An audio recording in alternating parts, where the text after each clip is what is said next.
Para ulama memadahkan, ini wajib hafal nih lah. Nah jadi ini wajib serius kita nih memadahi anak bini kena di rumah tuh nah. Karena wayahin ini zamannya zaman mudah bada dengar bali lihat. Meliwat HP aja kita langsung melihat dan mendengar. Langsung ada masukan ilmu kita mendengar. Padahal kita kada tahu jangan-jangan ini salah ilmunya yang kita dengar ini. Langsung taguk aja jurang Banjar. Nah, maka kita dahulu memfilter diri kita, anak bini kita, jangan asal taguk. Jangan asal taguk. Nah, jadi ujar para ulama tauhid, Allah itu berbeda dengan makhluk pada 3 wilayah. Pertama, berbeda zat Allah dengan zat makhluk. Zat Allah kada sama dengan zatnya makhluk. Yang kedua, sifat-sifat Allah ada sama dengan sifat-sifat makhluk. Yang ketiga, perbuatan Allah ada sama dengan perbuatan makhluk. Allah ada zatnya, makhluk pang ada juga zatnya, tapi kada sama.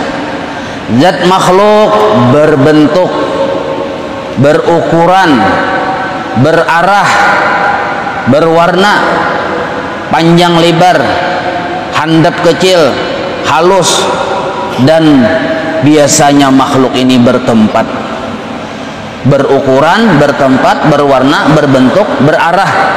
Nah, Allah kada seperti itu.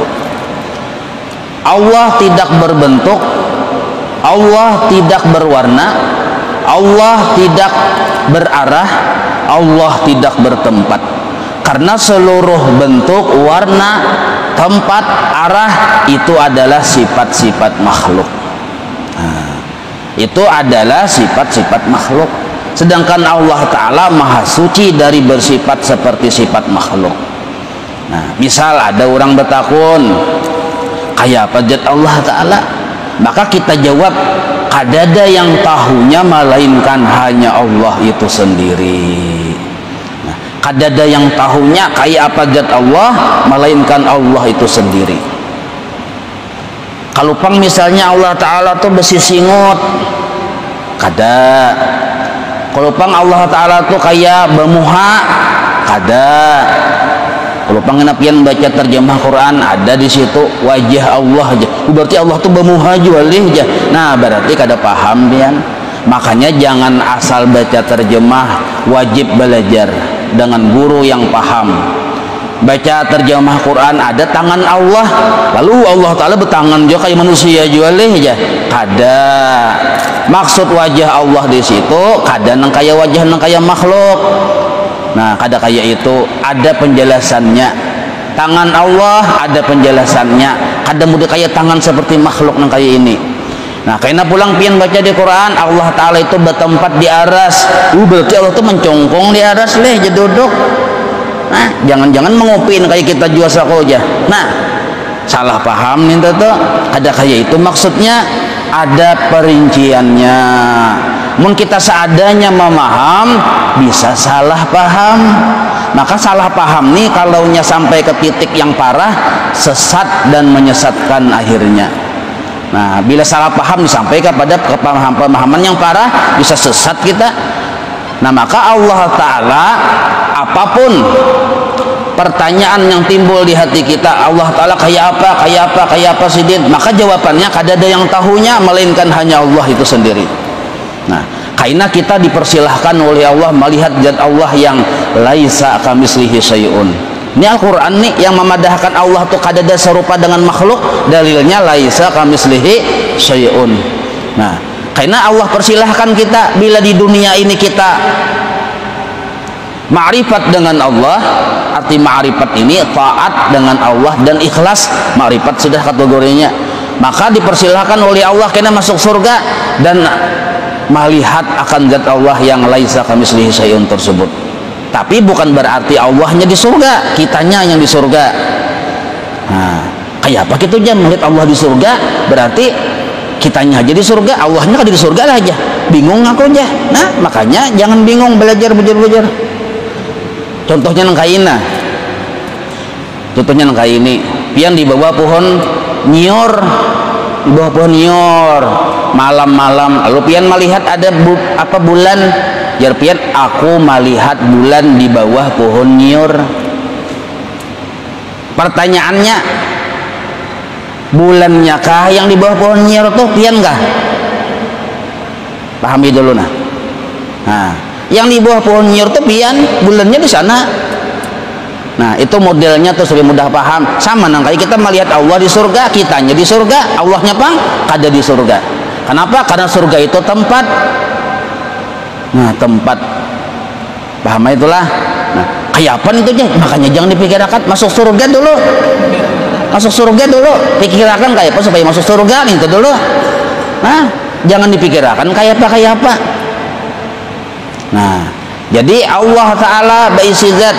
Allah Ta'ala ada zatnya kada sama dengan zat makhluk. Nah, kayak apa zat makhluk yang pernah kita lihat, kita rasa, kita japai, Allah ada kayak itu. Nah, Allah ada kayak itu. Ada orang batakun Allah Ta'ala kayak unta aja, ada aja kita. Allah Ta'ala kayak pohon nyiur, kada. Kayak gunung, kada. Kayak raksasa, kada. Bahkan kayak apa lagi, kada aja kita. Nyawan ini aja pina mesti bener nyebut kada suah kabatamuan jar kita memang kada batamuan tapi kita pinando. Di mana kita kenal dengan Allah, kenal dengan sifatnya mukhalafah lil hawadis. Maka jangan dengan tegas kita menjawab Allah kada sama dengan apa yang kau bayangkan. Bahkan apa yang dibayangkan oleh seluruh makhluk Allah kada sama. Nah, kenapa kita wani membedakan yang itu? Karena Allah bersifat wajib mukhalafah lil hawadis. Kalau Allah masuk dalam bayangan kita, Allah tuh nang kaini. Nah, berarti yang dibayangkan kita ini baharu makhluk. Kalau Allah seperti makhluk, kada layak lagi Allah itu jadi Tuhan. Nah, kada layak lagi Allah jadi Tuhan. Lalu seandainya ditanya lagi, zat Allah itu apakah bertempat? Kada aja kita. Napa di Quran dipadahkan bersemayam di arsy ya? Itu ada perinciannya. Maksudnya Allah berkuasa atas segala alam semesta ini. Itu maksudnya, bukan berarti sedang mencongkong mengopi berukuan di atas aras. Kadang kayak itu. Nah, makanya hati-hati, jangan asal paham, jangan asal salah memahaminya kita. Wah, ini rambi benar pian di HP, buka HP-nya sudah macam-macam dah. Nah, maka kita wajiblah akidah Ahlus Sunnah wal Jamaah ini ditanamkan ke dalam anak bini kita, keluarga kita, jangan sampai salah memaham. Sebab kalau kita beranggapan Allah Ta'ala itu bertempat, misalnya di aras, karena membaca terjemah Quran bang, kayak itu. Nah, padahal Quran itu ada tafsirnya. Lalu jar kita Allah Ta'ala mencongkong di aras, istananya nih duduk, berarti Allah menempati sesuatu. Nah, kalau menempati sesuatu berarti ada bentuknya. Kalau berbentuk itu makhluk yang berbentuk nih tuh. Nah, maka jawaban Ahlus Sunnah wal Jamaah, di mana Allah Ta'ala? Jawabannya, Allah bukan di depan sesuatu, bukan juga di belakang sesuatu. Kenapa? Karena Allah Ta'ala sudah ada sebelum ada sesuatu. Allah Ta'ala bukan di kanan sesuatu, bukan di kiri sesuatu, karena Allah Ta'ala sudah ada sebelum ada sesuatu itu. Allah bukan di atas sesuatu, bukan juga di bawah sesuatu, bukan di pinggir sesuatu, bukan di tengah sesuatu. Karena sesuatu tempat itu menunjuk kepada makhluk. Maka maha suci Allah bersifat seperti sifat-sifat makhluk. Nah, jelas saya itulah. Nah, jadi bila ada yang bertanya kayak apa zat Allah, la ya'lamuhu illallah, tidak ada yang tahu melainkan Allah. Kalau bertanya aina Allah, di mana Allah, kita jawab ada di kanan, ada di kiri, ada di muka, ada di belakang, ada di tengah, ada di pinggir, ada di atas, ada di bawah. Bingung aku aja. Makanya jangan dipikirkan. Maha suci Allah bertempat. Sebab kalau Allah dipadahkan bertempat, sedangkan tempat itu makhluk, tempat itu makhluk dijadikan oleh Allah. Nah, dijadikan oleh Allah. Seandainya Allah Ta'ala di aras tempatnya, lalu seandainya Allah waktu sebelum menjadikan aras, di mana Allah Ta'ala? Nah, pikirkan ya. Sebelum Allah itu menjadikan aras, di mana Allah Ta'ala? Lalu bingung aja pian ya kalau. Nah, Maka jawabannya ahlu sunnah wal jamaah punya jawaban. Kenapa Allah Ta'ala itu berbeda dengan makhluk? Kalau makhluk ad bertempat, Allah kada. Kalau makhluk berwajah berbentuk, Allah kada. Nah, jawabannya qiyamuhu ta'ala binafsih. Allah itu berdiri dengan dirinya sendiri. Allah kada mahajatakan tempat.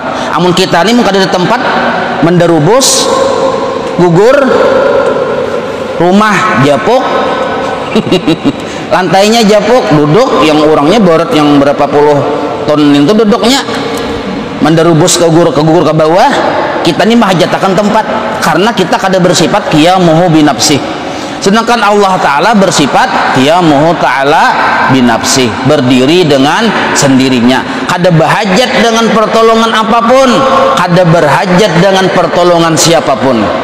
Nah, itu jawaban kita ahlu sunnah wal jamaah.